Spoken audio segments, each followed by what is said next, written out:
අපිට ඕන කරන්නේ මේක කරලා මේක හරියනවා වගේ පොඩි කොන්ෆිඩන්ස් එකක් ඕන. ඒ කොන්ෆිඩන්ස් එක මත තමයි ඉස්සරහට අපි යනවද නැද්ද කියන එක තීරණය වෙන්නේ. දැන් උඹලට තියෙන්නේ උඹලගේ ඔළුවේ තියෙන්නේ අපිට බෑ. මම බැරි එකෙක්. මට වැඩ බෑ. අරුන්ට නම් පුළුවන්. මට නම් බෑ හැබැයි. හරි. එහෙම එකක් තියෙන්නේ. ඒතර ඕගොල්ලන්ට අර මේ හරියනවා කියන එකේ රහක් එහෙම දැනිලා නැහැ.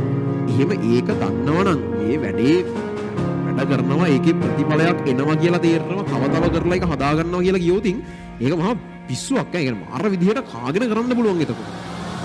ඒක හැබැයි මෙලෝ වැඩක් කරලා නැතෙකුට එකපාර ගන්න බෑ.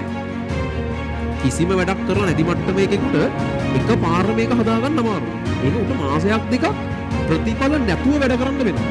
ගොඩක් කෙනෙක් ඒක කරන්න ආර මානසික ශක්තියක් නැහැ. ඒක හෙලෙනවා.